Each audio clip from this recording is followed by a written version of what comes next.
Senhor nosso Deus, obrigado pelo Teu amor, por Tua misericórdia. Peço agora, Pai, para que o Senhor possa perdoar os nossos pecados, que o Senhor purifique, Senhor, as nossas mentes, os nossos lábios, que o Senhor nos ajude, Pai, no dia a dia a Te honrar, a Te engrandecer. Senhor, nos perdoa por muitas vezes, Senhor, sermos destemperados, não agirmos com o amor que o Senhor nos pede para agir com o nosso próximo. Nos perdoa, Deus, quando não Te damos a devida glória, quando usamos o Teu nome em vão, ou quando simplesmente estamos na Tua presença e não cultuamos ao Senhor como o Senhor deveria ser cultuado, Pai. Nos perdoa, Deus. E que o Senhor derrame a Tua graça e a Tua misericórdia sobre a nossa vida. Que o Teu Espírito Santo agora nos ajude a refletir sobre a Tua palavra, nos ajude a entender a Tua palavra, nos ajude a aplicar a Tua palavra no nosso dia a dia. Que o Teu Espírito Santo transforme o nosso coração, transforme a nossa mente, o nosso modo de pensar. Que o Teu Espírito Santo nos conduza por um caminho, Senhor, de graça. Que o Senhor nos ajude, Senhor, a sairmos daqui renovados, Deus. Renovados, restaurados. Que o Senhor possa conceder da Tua sabedoria a nós. Seja glorificado, Deus, em tudo que for feito aqui, em tudo que foi feito aqui também, e que o Teu nome seja exaltado nos nossos lábios e em toda a terra. Em nome de Jesus que nós oramos. Amém. Amém. Bom, irmãos, vamos dar continuidade então no ensino do livro de Romanos. Vou pedir para que vocês possam abrir a Bíblia de vocês em Romanos capítulo 9. Hoje nós vamos ler do verso 1 até o verso 5. Romanos capítulo 9, do verso 1 até o verso 5. Só reforçando, a minha tradução aqui é a NAA, então pode ser que esteja um pouquinho diferente da sua, mas o sentido é o mesmo. Vou iniciar a leitura aqui. Romanos 9. Digo a verdade em Cristo, não minto, e a minha consciência confirma isso por meio do Espírito Santo. Sinto grande tristeza e tenho incessante dor no coração, porque eu mesmo desejaria ser amaldiçoado, separado de Cristo, por amor de meus irmãos, meus compatriotas segundo a carne. São israelitas, a eles pertence a adoção, assim como a glória, as alianças, a promulgação da lei, o culto e as promessas. Deles são os patriarcas, e também deles descende o Cristo, segundo a carne, o qual é sobre todos, Deus bendito para sempre. Amém. Bom, hoje eu não vou começar me dirigindo às crianças, eu vou fazer isso no final da pregação, mas tem um porquê. Então, crianças, nesse momento vocês podem colorir esse desenho que foi entregue a vocês, né? Vocês vão entender o porquê desse desenho no final, e no final eu vou trazer uma mensagem específica para vocês, tá bom? Então, por enquanto, vamos aqui aos adultos. Antes de entrar no texto, eu quero só contextualizar um pouquinho do que a gente já vem trabalhando, o que a gente já vem ensinando, refletindo na carta aos Romanos. Desde o início do ano que a gente se propôs a estudar essa carta, a falar sobre essa carta, a refletir sobre essa carta, e tem sido uma grande bênção. Eu tenho às vezes assistido algumas pregações que ficam lá disponíveis no YouTube, e eu fico assim realmente muito grato por fazer parte dessa igreja, porque são pregações extremamente profundas e cristocêntricas, né? Eu acho que a gente não está perdendo para Augusto Nicodemos, viu, Tiagão? Então, graças a Deus, porque Deus tem derramado, né, sabedoria e tem nos dado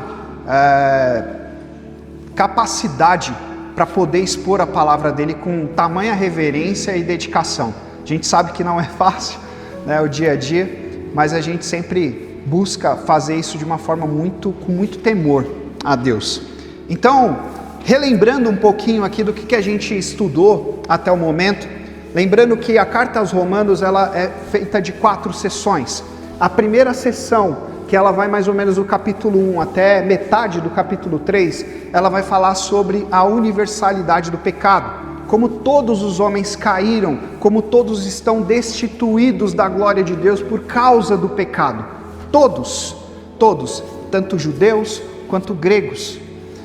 A partir do capítulo 3, da metade do capítulo 3, até mais ou menos ali o capítulo 5, Paulo ele vai falar um pouco sobre como é que então se dá a justificação, que não é por obras, não é pela lei, mas sim pela fé em Cristo Jesus. Então a segunda sessão vai falar sobre a justificação. A terceira sessão da carta, que vai mais ou menos da metade do capítulo 5 até o final do capítulo 8, ele vai trazer um pouco sobre como nós agora aplicamos isso no nosso dia a dia, como é que o Espírito nos leva a agir, uma vez que nós somos justificados e nós somos salvos, como é que nós lidamos agora com a lei, né, que foi um dia dada ao povo de Israel, e como é que nós lidamos inclusive com o pecado, que ainda reside em nós, e como é que nós lidamos com a santificação.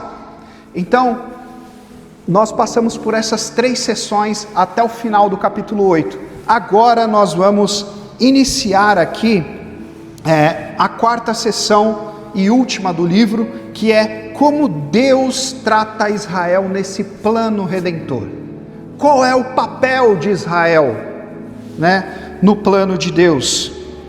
E a gente terminou, inclusive, o capítulo 8, né, dizendo lá que nada vai nos separar do amor de Deus. Nada. Nem altura, nem profundidade, nem o medo, nem as tensões do dia a dia. Absolutamente nada pode nos separar do amor de Deus. E Paulo, ele inicia o capítulo 9 com essa tensão. Por quê? Lembrando que Paulo está escrevendo essa carta à igreja de Roma, e na igreja de Roma existiam muitos judeus que tinham acabado de se converter ao cristianismo.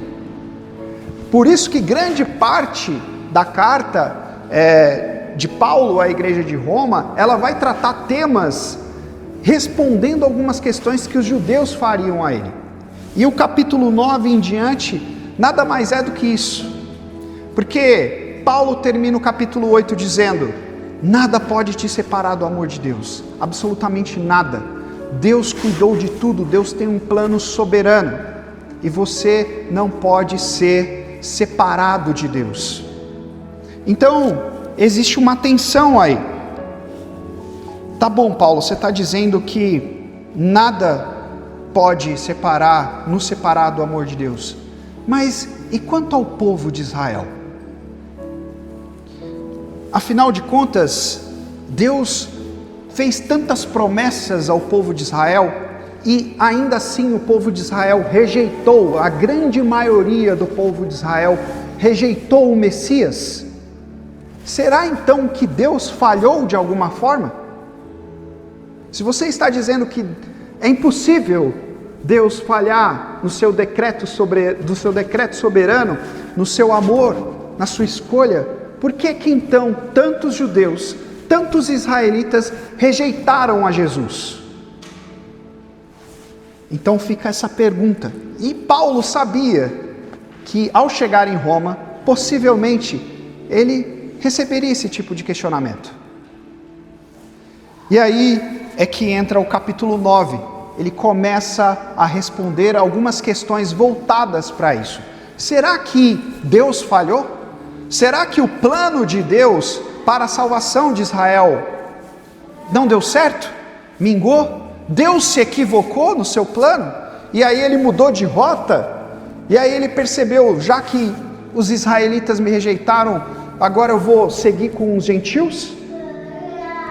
Ou haveria algum outro tipo de resposta?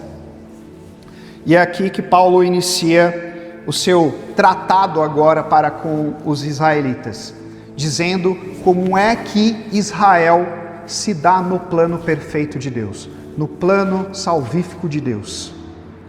Bom, e aí Paulo ele começa no verso 1 do capítulo 9 já dizendo: digo a verdade em Cristo, não minto, e a minha consciência confirma isso por meio do Espírito Santo.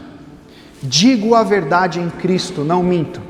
Por que Paulo ele inicia o capítulo 9, né, falando isso? Trazendo uma afirmação tão solene. Porque o restante da carta, especialmente os próximos versos, ele iria fazer uma declaração tão profunda daquilo que ele sente, que poderia algum judeu levantar e falar assim: não, Paulo, você tá mentindo, cara. Você está mentindo. Não é possível que você esteja falando isso. Não é possível. Lembrem-se que do capítulo 1 de Romanos até agora, o capítulo final, 8 final aqui de Romanos, Paulo foi muito duro com o povo judeu, com Israel.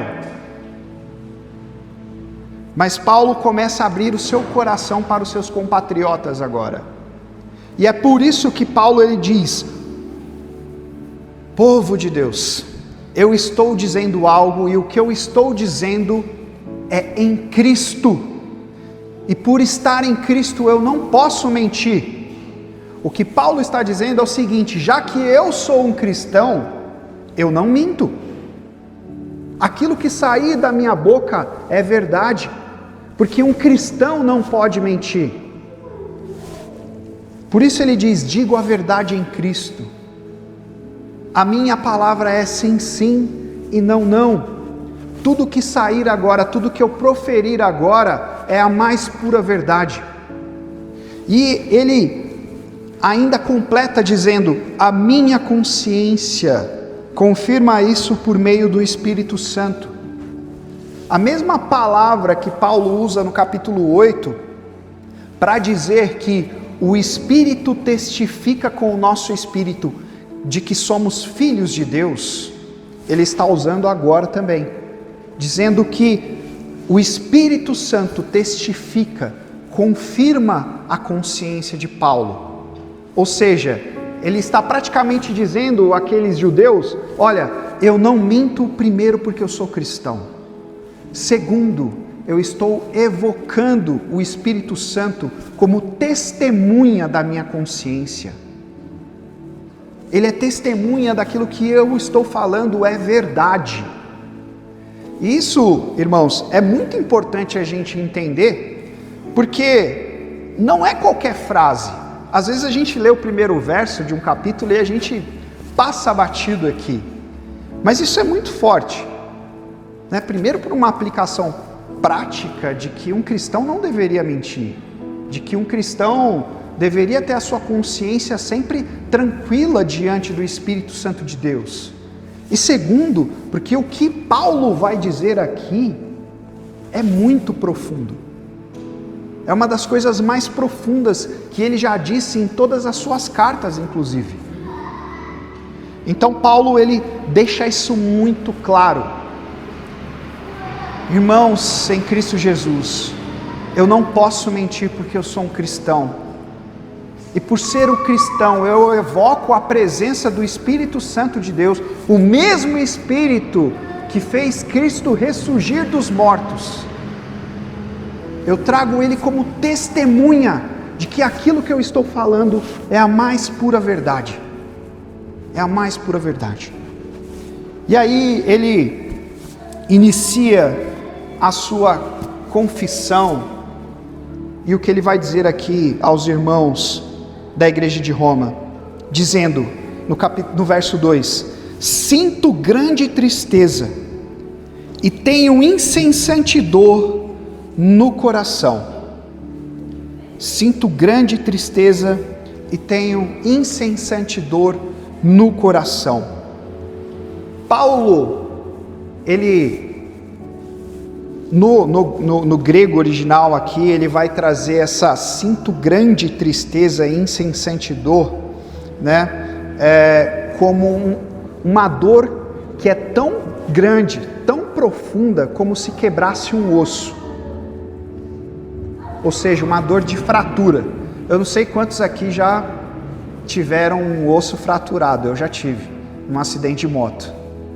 E eu não lembro da dor, graças a Deus, porque Deus nos faz esquecer as dores, né? Mas eu me lembro muito bem que quando eu cheguei no hospital e que o médico virou para mim e falou: olha, eu vou precisar fazer uma redução. Redução nada mais é do que colocar o seu osso no lugar para a gente poder bater um raio-x e entender a gravidade da sua fratura. A minha fratura, ela foi quase exposta. Não sei se vocês viram aquela luta do Anderson Silva, quando ele foi chutar a perna do outro oponente dele e a perna fez assim.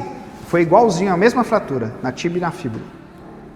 E aí, ele falou, olha, aí ele me deu um pano, uma espécie de pano, e falou, pode morder, porque vai doer. E ele ainda até brincou comigo. Aí ele me falou o nome da mãe dele, eu nem lembro qual era o nome da mãe dele, mas ele falou assim, esse é o nome, se você quiser xingar ela, pode xingar. Eu chorei de dor, eu só lembro disso, que eu chorei de dor. Tamanha era a dor que eu senti. Esse é o tipo de dor que Paulo está falando aqui. Sinto grande tristeza e tenho uma incessante dor no coração. É uma dor que nunca passa, porque é incessante. Não é aquela dor que no meu caso, ela passou logo após a redução. Bateu o raio-x ali, eu fui para o hospital, tive que fazer a cirurgia. Eu não sinto mais dor na minha perna. Nem lembro mais da minha dor. Mas Paulo não, Paulo está dizendo, essa dor, ela não cessa, ela é constante na minha vida, essa tristeza, ela nunca passa. Eu também não sei quantos de vocês já puderam passar por uma experiência de depressão, o próprio Tiagão já trouxe aqui um testemunho dele, e eu imagino que quem tem uma depressão não é uma tristeza tão profunda, que às vezes não quer sair da cama, deseja a morte. E é esse tipo de tristeza que Paulo está dizendo. É uma tristeza profunda. Eu sinto uma grande tristeza e essa tristeza nunca sai do meu coração. Tanto é que alguns teólogos vão dizer que o espinho na carne de Paulo, que ele diz lá em 2 Coríntios, pode ser que seja isso. Lembra que Paulo fala que ele tem um espinho na carne, um mensageiro de Satanás que foi enviado a ele para que pudesse esbofeteá-lo e ele não se exaltar diante dos homens, nem diante de Deus. Alguns teólogos defendem que seja isso aqui, essa tristeza profunda, essa dor que não passa. E aí Paulo, ele vai dizer o porquê que ele está tão triste, porquê que essa dor nunca cessa, nunca passa. E a gente tem pelo menos 3 motivos aqui, pelo qual Paulo ele vai descrever ao longo do seu capítulo 9 aqui. Primeiro, a rejeição dos seus compatriotas para com o Messias. Paulo tinha uma dor tão profunda, uma tristeza tão grande, porque os seus compatriotas, o povo de Israel, havia rejeitado o Messias. Os religiosos da época tramaram contra Cristo. Foram eles que mataram Jesus. Fizeram um conluio com todo o povo que estava ali, e o povo de Israel gritou: crucificam.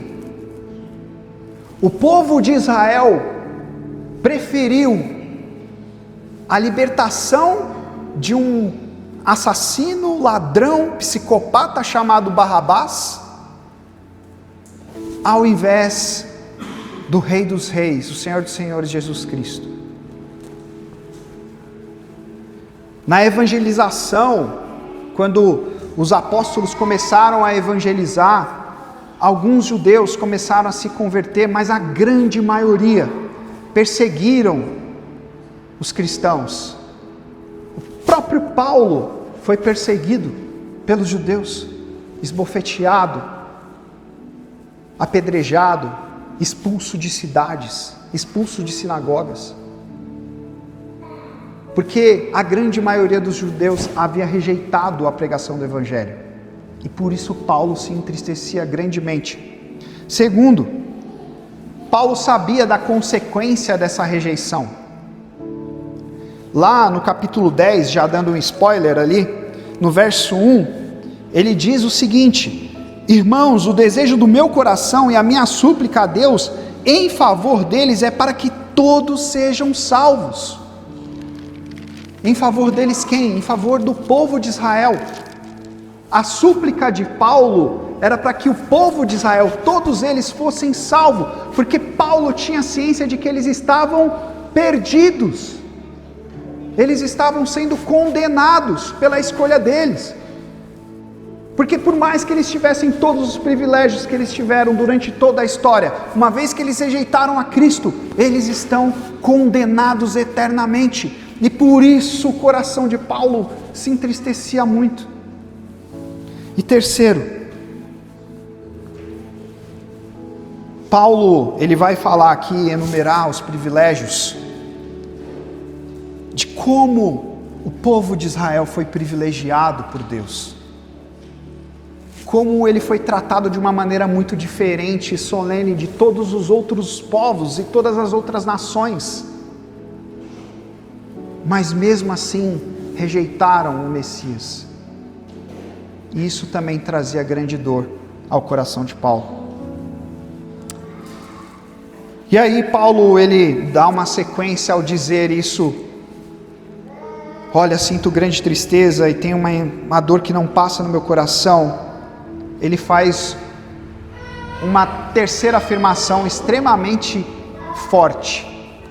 Ele diz o seguinte, no verso 3: porque eu mesmo desejaria ser amaldiçoado, separado de Cristo, por amor de meus irmãos, meus compatriotas segundo a carne. Eu mesmo desejaria ser amaldiçoado, anátema, separado de Cristo, por amor dos meus irmãos. E aqui a gente começa a entender por que Paulo diz lá no verso 1: irmãos, o que eu vou dizer aqui não é mentira, porque eu sou um cristão. Porque esse verso do capítulo 9 é muito, muito forte. O que Paulo está dizendo aqui, simplesmente aos seus irmãos, dizendo: olha, se fosse possível, eu me separaria do amor de Deus, eu me separaria da graça de Deus, se isso trouxesse salvação para o povo de Israel. Eu preferiria ir para o inferno. Eu nunca senti isso por ninguém. Isso é extremamente forte. E é por isso que Paulo, ele inicia o verso 1 dizendo: eu não estou mentindo. O que eu estou falando aqui é a mais pura verdade. E eu evoco o Espírito Santo de Deus para confirmar, para atestar as minhas palavras. Paulo, ele faz uma espécie de menção a Moisés, Vamos abrir lá em Êxodo capítulo 32, verso 32. Paulo ele está fazendo a mesma afirmação que Moisés fez a Deus. Capítulo 32, verso 32. Moisés sobe ao Monte Sinai, recebe as tábuas da lei. Quando Moisés desce junto com Josué, o que o povo estava fazendo? Uma grande festa. Tanto é que Josué ouve o arraial do povo de Israel, e Josué fala para Moisés: que é esse grande alarido? O que está acontecendo aqui? Será que estão guerreando? Será que eles estão adorando o nome do Senhor? O que está acontecendo? Tamanha era a festa. E aí quando Moisés chega, o que o povo estava fazendo? Adorando um bezerro de ouro. O povo tinha acabado de sair do Egito. O povo tinha acabado de atravessar um mar a seco, porque Deus tinha aberto o mar. O povo tinha presenciado a glória de Deus, inclusive no Monte Sinai, porque havia uma grande nuvem, e o povo percebia a glória de Deus ali. E de repente o povo simplesmente fala: quer saber? Moisés não vai descer daí, vamos fazer o seguinte, vamos fazer um bezerro de ouro aqui, e esse bezerro vai ser o nosso Deus. Um povo pecador, de coração duro. Moisés desce do monte, Moisés fica irado, destrói as tábuas, e aí Moisés volta a Deus, e Deus também irado pela rejeição do povo, dizendo: olha, eu vou matar todo mundo aqui. Esse povo não merece a minha misericórdia, não merece a minha graça. O que Moisés diz lá no verso 32? Agora, pois, perdoa-lhes o pecado, ou se não peço, risque-me do livro que escreveste. Essa é a mesma afirmação que Paulo está fazendo aqui no capítulo 9 de Romanos. Da mesma forma que Moisés virou para Deus e falou: Senhor, perdoa o pecado desse povo. Agora, se você não perdoar eles, pode riscar o meu nome do livro da vida. Me lança no inferno junto com eles. Eu prefiro ir para o inferno do que você rejeitar este povo. É isso que Paulo está dizendo aqui. Porque eu mesmo desejaria ser amaldiçoado, separado de Cristo, por amor dos meus irmãos. Paulo, ele não desejava a punição do povo de Israel, mas ele expressava um amor extremamente sacrificial. Era isso que Paulo expressava pelo povo de Israel. E por que Paulo, ele tinha tamanho amor para com seus compatriotas? E por que essa dor era tão profunda? Paulo, ele vai entrar agora nos privilégios que aquela nação tinha recebido. E ele vai elencar pelo menos 9 privilégios para justificar tamanha tristeza e dor que ele sentia no coração. O verso 4 já começa dizendo: são israelitas. Esse povo é uma raça, é uma etnia que descende de um grande patriarca chamado Abraão, que teve uma promessa, onde ele teria um filho. Por mais que a sua mulher fosse estéril e ele já avançado em idade. E Abraão presenciou esse milagre ao nascer Isaque. Isaque gerou a Jacó, e Jacó viu a face de Deus, lutou contra Deus, e ao final da luta ele foi chamado de quê? Israel. Deus escolheu um povo, e não foram os assírios, não foram os mesopotâmios, não foram os babilônicos, não foram os egípcios, foi o povo de Israel que ele escolheu, são israelitas, e ele vai dizer, a eles pertence a adoção. Esse povo, o qual Deus escolheu, foram adotados como filhos de Deus, uma nação pequena.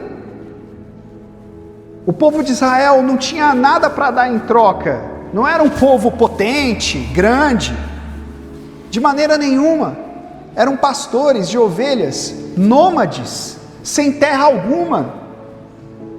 Quando a gente compara com o Egito, quando a gente compara com a Babilônia, quando a gente compara com os cananeus, nações muito mais potentes, com grandes terras, grandes impérios, mas Deus, por sua graça e soberania, escolhe um povo pequeno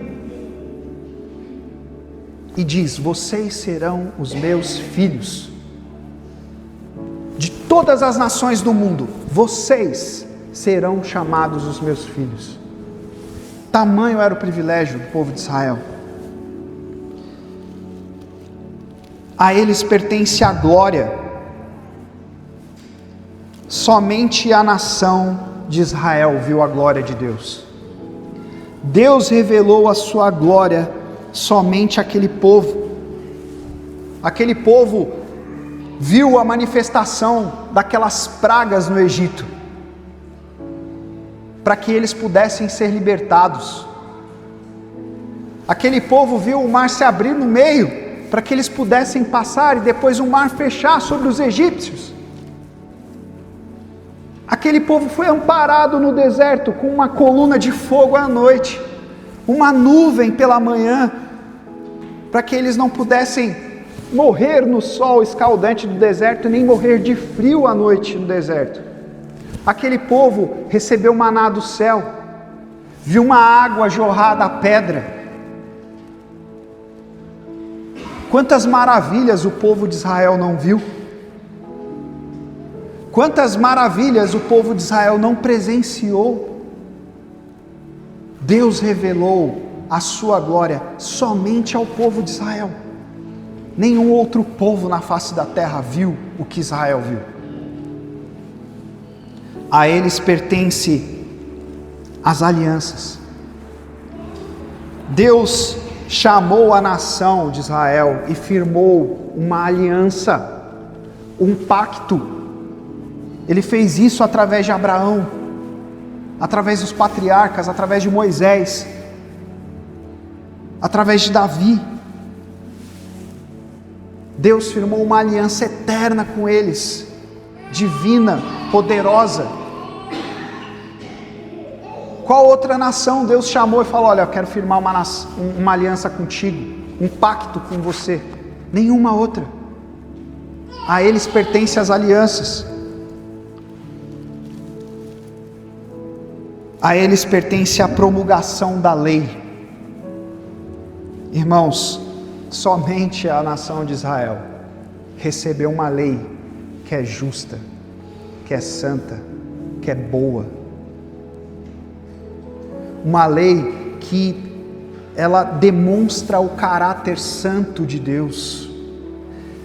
E essa lei ela é tão poderosa que ela influencia o Ocidente inteiro até os dias de hoje.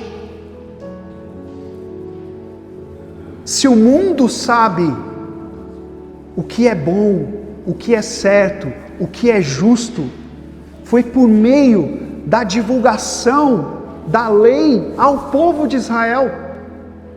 Somente o povo de Israel recebeu uma lei que envolvia tamanha sabedoria. Mas nenhuma outra nação recebeu uma legislação como a de Israel. Nenhuma outra. A eles pertence o culto. As outras nações, elas tinham um culto politeísta, voltado a vários deuses: Baal, Azarote, Asterá, tantos outros deuses.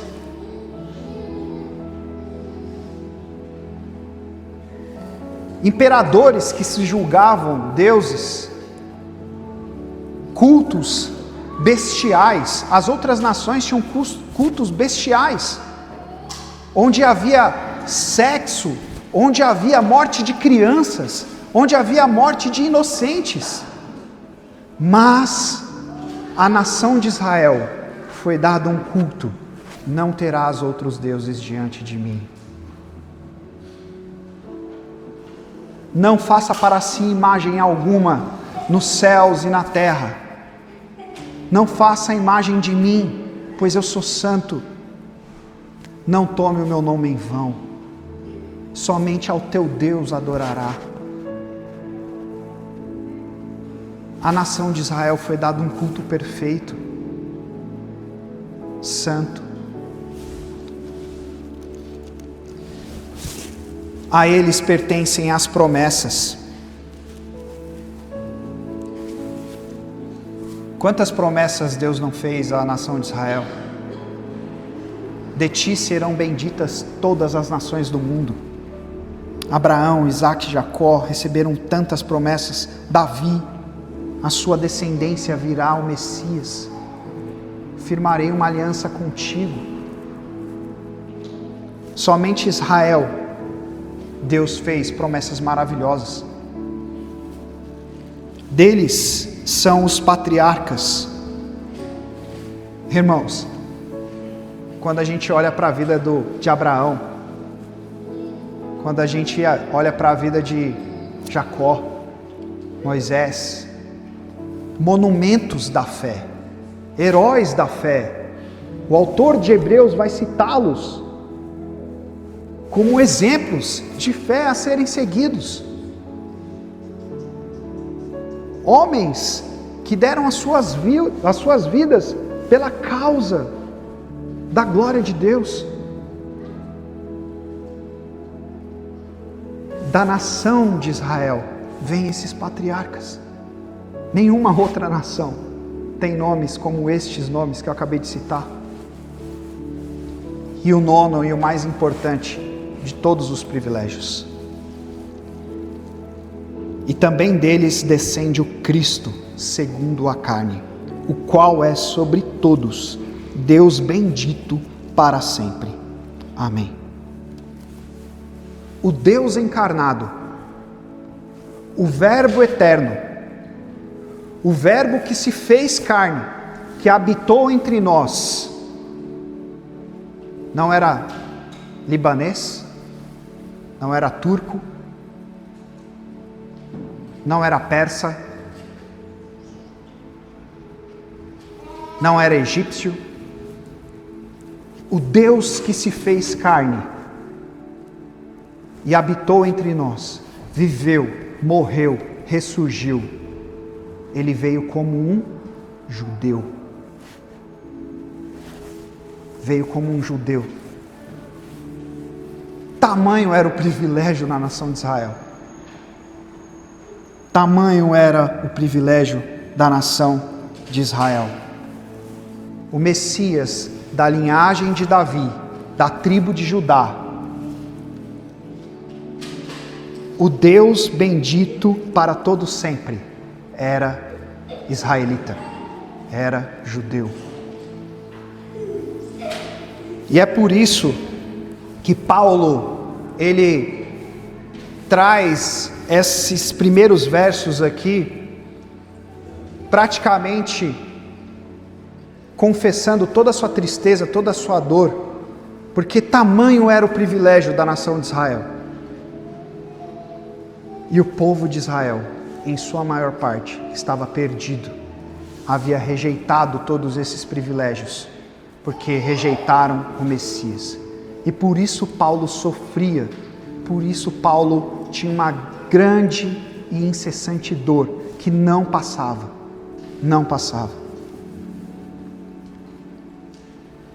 Nós vamos meditar até aqui e eu queria trazer pelo menos 4 aplicações desse texto. Primeira aplicação: rejeitar Cristo é rejeitar a salvação. Absolutamente nenhum privilégio substitui a fé em Cristo Jesus. Os judeus, hoje, aqueles judeus que não creem em Cristo,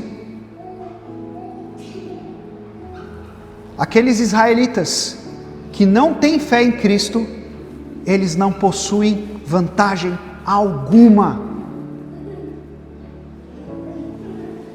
A nação de Israel, assim como qualquer outra nação do mundo, precisa se render a Jesus, pois senão será uma nação pagã. Assim como o Brasil precisa se render a Jesus Cristo, Israel também precisa se render a Jesus Cristo. Nenhum privilégio substitui a fé em Cristo Jesus. Rejeitar a Cristo é rejeitar a salvação. Esse é um primeiro ponto e tem que deixar isso muito claro. Porque não há nenhum rito que possa substituir a fé que nós temos em Cristo.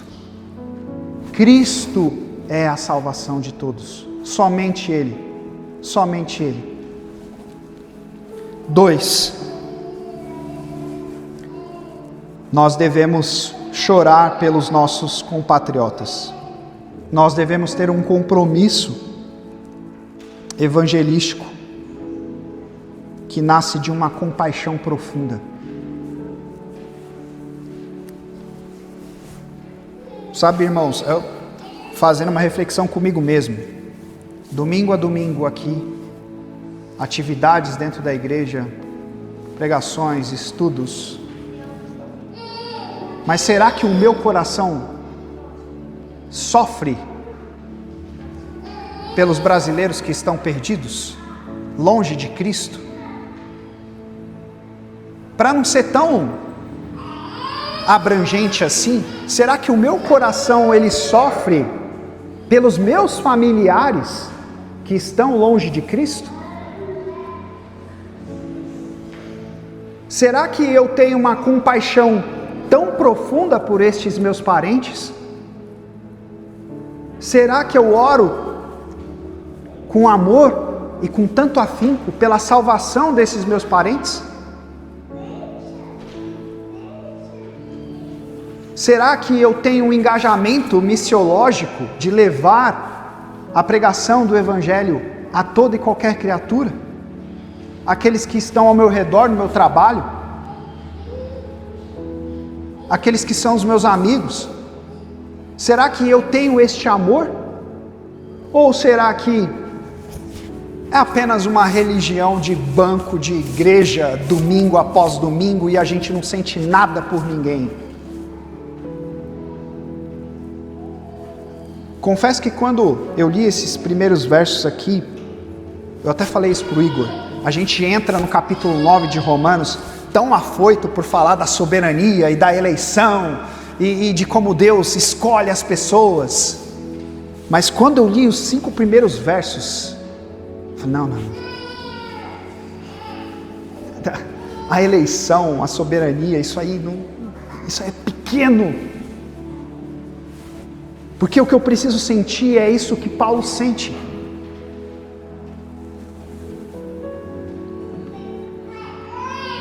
Será que eu tenho compaixão pelas almas perdidas? E será que eu vou até eles? Será que eu tenho essa intencionalidade? Terceiro, será que eu amo os meus inimigos assim como Paulo amou? O exemplo de Cristo na cruz. Pai, perdoa-lhes, eles não sabem o que fazem. Porque Paulo aqui está demonstrando um amor tão profundo para um povo que rejeitou a ele. Um povo que foi inimigo de Paulo. Paulo foi massacrado pelos judeus. Quantas sinagogas Paulo não entrou e foi evangelizar e Paulo foi expulso? Tanto é que lá em Atos, se eu não me engano, capítulo 14, depois de muito batalhar pela pregação do evangelho aos judeus primeiro, e ele percebeu que os judeus estavam rejeitando, aí ele vai aos gentios. Mas Paulo, ainda assim, amava aqueles que eram contra eles. E hoje,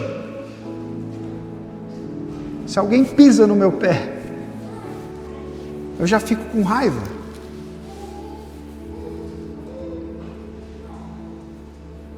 Será que a gente tem orado por autoridades que são corruptas, para que Deus possa converter o coração deles? Porque eu tenho certeza, pelo menos no meu coração, passa pensamentos de: Senhor, destrói essa alma vivente.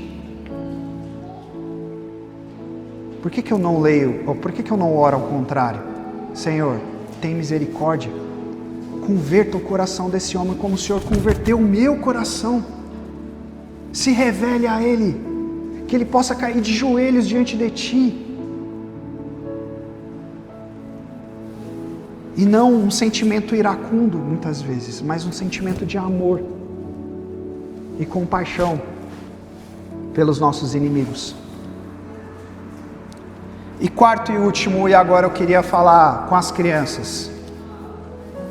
Vicente, Benício, Henrique. E é muito sério o que eu vou falar para vocês. O povo de Israel teve muitos privilégios, assim como vocês têm muitos privilégios. Vocês nasceram num lar cristão, vocês têm pais cristãos, vocês são ensinados dia e noite sobre quem é Deus, sobre quem é Jesus. Vocês oram.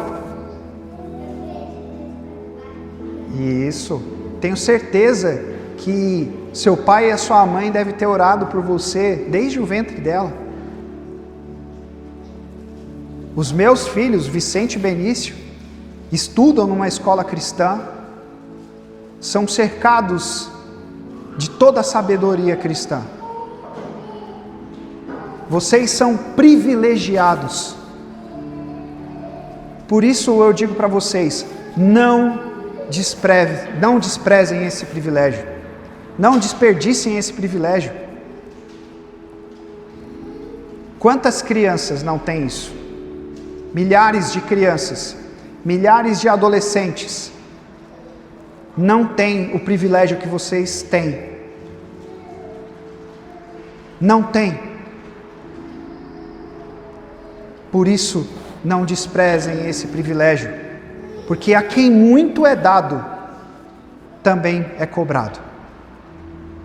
Assim como Israel recebeu aqueles privilégios, e eles rejeitaram aqueles privilégios, uma vez que rejeitaram o Messias. Que a gente também não rejeite os privilégios que nós temos. Se hoje estamos aqui, como igreja, reunidos, temos uns aos outros, Paulo até disse aqui, estamos em poucos números, realmente, somos uma comunidade que está iniciando, mas a gente é tão privilegiado, irmãos. A palavra que a gente lê, os estudos que a gente faz, a nossa intencionalidade, o esforço, tudo isso é um grande privilégio, que a gente não possa desprezar isso, que a gente não despreze isso, mas que a gente tenha um coração grato e faça uso constante desses privilégios. Para concluir, a graça que Israel rejeitou agora, ela é estendida ao mundo. Nós somos herdeiros das promessas por meio da fé em Cristo Jesus. e que o Espírito Santo nos dê um coração compassivo, evangelístico e grato. Amém?